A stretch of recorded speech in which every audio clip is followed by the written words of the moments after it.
National testing agency શનિવાર એટલે કે 20 જુલાઈ 2024ના રોજ સુપ્રીમ કોર્ટના આદેશ બાદ પ્રથમ વખત નીટ યોજી 2024નું કેન્દ્ર અને શહેરવાઇઝ પરિણામ જાહેર કર્યું છે।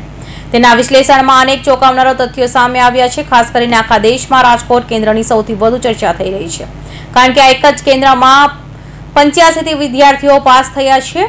રાજકોટ કેન્દ્રના 12 વિદ્યાર્થીઓને 700 થી વધુ અને 115 વિદ્યાર્થીઓને 600 થી વધુ માર્ક્સ મેળવ્યા છે। આમ ગોધરાની નીટ લીક સ્કેમ થયું અને રાજકોટના પરિણામ ચોંકાવ્યા છે, જેને પગલે નીટ એક્ઝામમાં ગુજરાત હવે સેન્ટરમાં આવી ગયું છે। રાજકોટની આરકે યુનિવર્સિટી સેન્ટર પર પરીક્ષા આપનાર 12 વિદ્યાર્થીઓને 700 થી વધુ માર્ક્સ મળ્યા છે, જ્યારે 115 વિદ્યાર્થીઓને 600 થી વધુ માર્ક્સ મળ્યા હોવાનું સામે આવ્યું છે।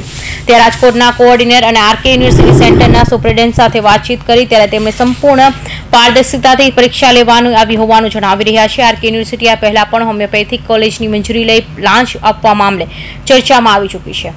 વર્ષ 2016માં સીબીઆઈ આરકે યુનિવર્સિટીના વાઇસ પ્રેસિડેન્ટ ડેનિશ પટેલ તથા Indian system of medicine and homeopathic ગુજરાતના આસિસ્ટન્ટ ડાયરેક્ટર આરડી પટેલ સામે પણ ગુનો નોંધ્યો હતો। તેમજ આરકે યુનિવર્સિટી પર સીબીઆઈને રેડ પણ થઈ હતી।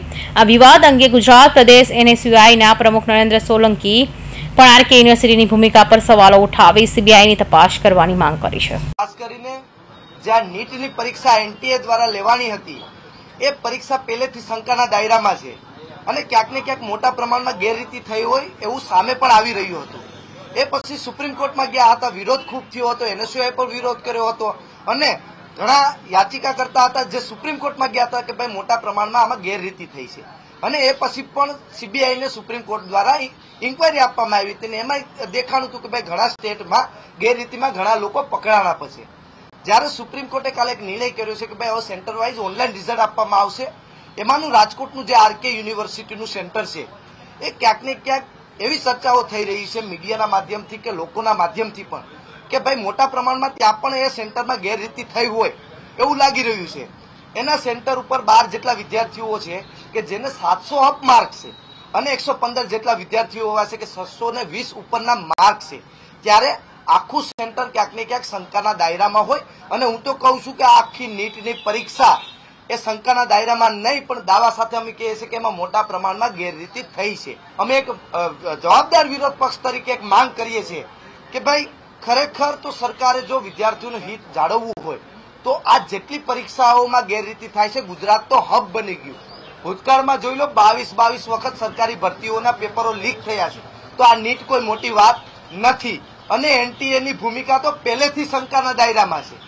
તો ખરેખર તો સરકારે એનટીએને બેન કરી દેવું જોઈએ અને જે આ રાજકોટનું આરકે યુનિવર્સિટીનું સેન્ટર છે જે શંકાના દાયરામાં છે એમાં સીબીઆઈની તપાસ થવી જોઈએ। ઉલ્લેખનીય છે કે નીટ યુજીનું એક્ઝામમાં ગોધરાનું સેન્ટર ચર્ચાસ્પદ બન્યું હતું અને કેસ નોંધાયો હતો। ત્યારબાદ કેસની તપાસ સીબીઆઈને સોંપવામાં આવી હતી। આ મુદ્દે સુપ્રીમ કોર્ટમાં હિયરિંગ ચાલી રહી છે, ત્યારે સુપ્રીમ કોર્ટના આદેશ બાદ નીટ યુજીનું રિઝલ્ટ જાહેર કરાયું હતું। જો કે આમ વિદ્યાર્થીઓની ઓળખ જાહેર ન કરવા સૂચના અપાઈ હતી। નીટ યુજીની જે પરીક્ષા લેવામાં આવે છે તે એનટીએ દ્વારા લેવામાં આવે છે। એનટીએ દ્વારા જે પ્રશ્નપત્ર મોકલવામાં આવે છે તેમાં પણ ડિજિટલ લોક હોય છે, તે તેના સમયે લોક ખુલે છે। પરીક્ષાનો અડધો કલાક પહેલા એ લોક ખુલે છે અને પછી બ્લોક વાઇઝ આ પ્રશ્નપત્ર આપવામાં આવે છે અને 2 વિદ્યાર્થીઓની સહી લેવામાં આવે છે। કૌશિક પટેલનો report, Hind TV news, Surat.